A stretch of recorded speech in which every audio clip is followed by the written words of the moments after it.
Make a plan. Look at what you're interested in. Get disciplined about something. Allow for the possibility that you have something important to contribute to the world, and that the world would be a lesser place without that contribution. You can work on micro habits with regards to your conscientiousness, and I think the best micro habits, this is partly to do with this future authoring program processes, I think the best thing you can do with regards to your conscientiousness is to set up some aims for yourself, goals that you actually value, and more than a psychological analysis, I would say. And so the questions are something like, well, all right, you're going to have to put some effort into your life, and you need to be motivated to do that. And so what are the potential sources of motivation? Well, you could think about them in the big five manner. You know, if you're extroverted, you want friends. If you're agreeable, you want an intimate relationship. If you're disagreeable, you want to win competitions. If you're open, you want to engage in creative activity. If you're high in neuroticism, you want security. Okay, so those are all sources of potential motivation that you could draw on, that you could tailor to your own, your own personality.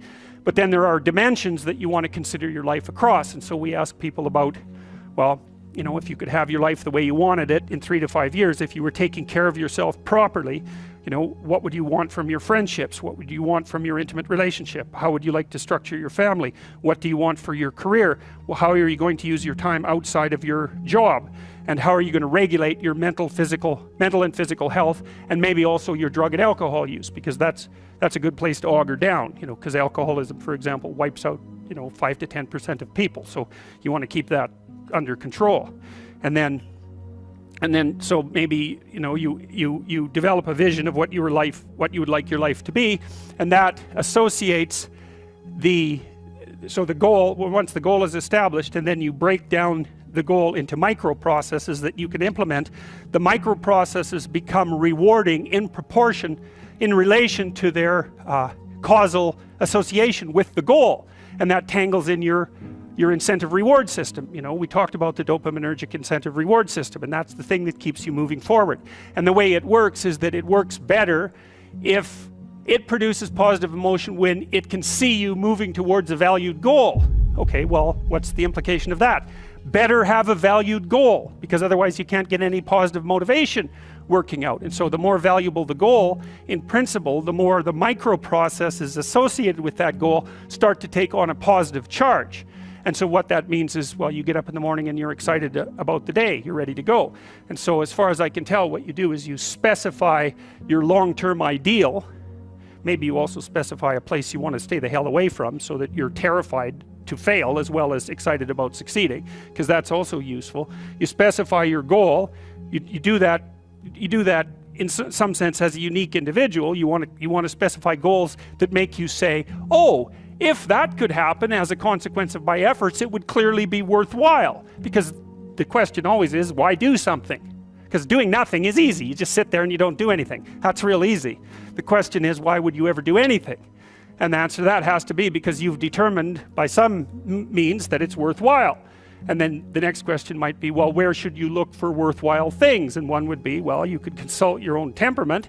And the other would be, well, you kind of look at what it is that people accrue that's valuable across the lifespan.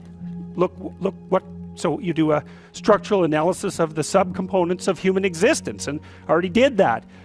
You need a family, you need friends. Like, you don't need to have all these things, but you better have most of them. Family, friends, career, educational goals, plans for, time outside of work, attention to your mental and physical health, etc.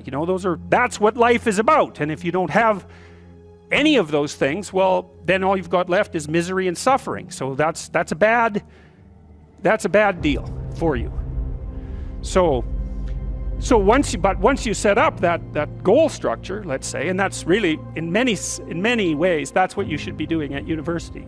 That's exactly what you should be doing, is trying to figure out who it is that you're trying to be, right? And you aim at that, and then you use everything you learn as a means of building that person that you want to be. And I really mean want to be. I don't mean should be. Even those things are going to overlap.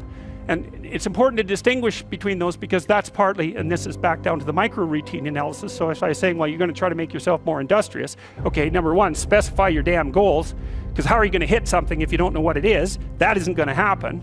And often people won't specify their goals too because they don't like to specify conditions for failure. So if you keep yourself all vague and foggy, which is real easy because that's just a matter of not doing as well, then you don't know when you fail.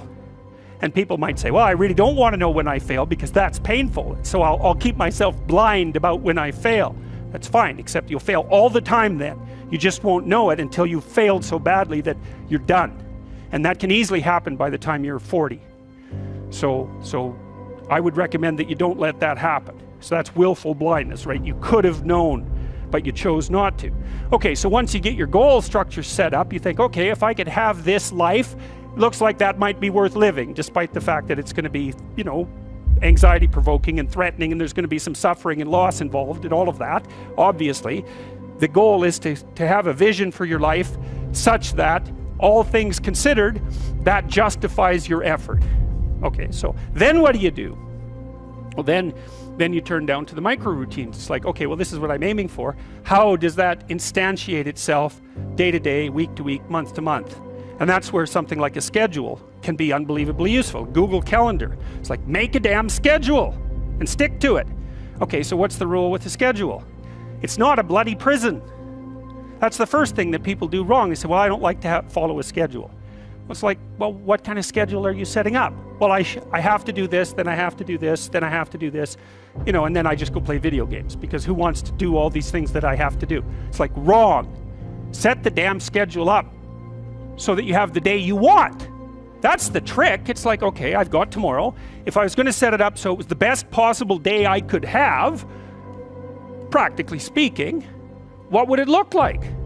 Well, then you schedule that, and obviously there's a bit of responsibility that's going to go along with that, because if you have any sense, one of the things that you're going to insist upon is that at the end of the day, you're not in worse shape than you were than at the beginning of the day, right? Because that's a stupid day. If you have a bunch of those in a row, you just dig, you dig yourself a hole and then you bury yourself in it. It's like, sorry, that's just not a good strategy.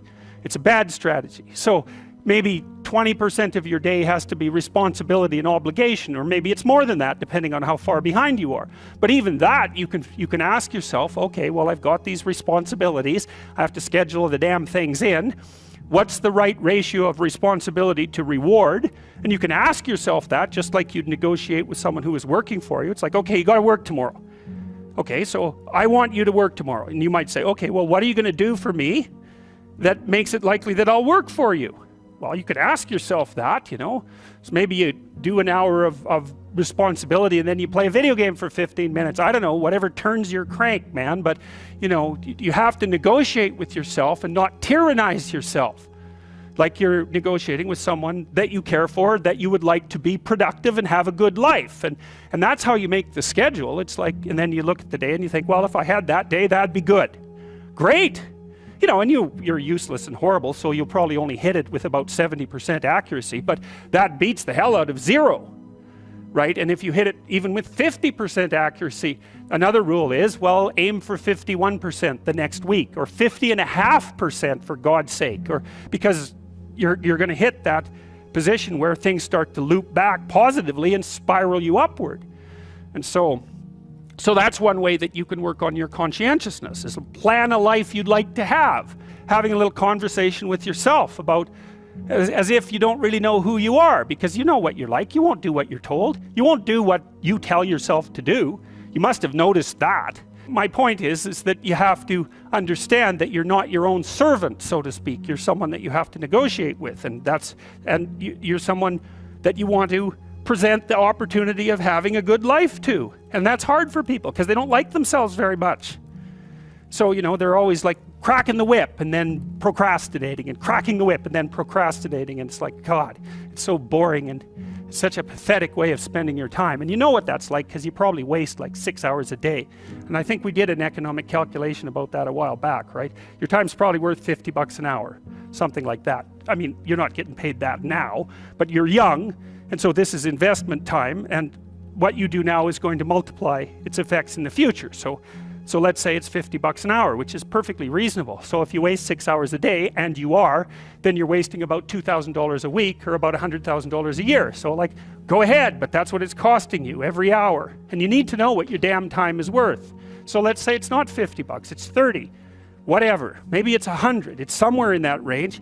One of the things you should be asking yourself is, when you spend an hour, was that, well, would have I paid someone $50 to have had that hour? And if the answer is no, it's like, well, maybe you should do something else with your time.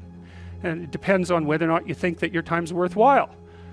But the funny thing about not assuming that is, if you assume your time isn't worthwhile, what happens is you don't just sit around sort of randomly in a state of responsibility-less bliss. What you do is you suffer existentially. And so that seems like a stupid solution.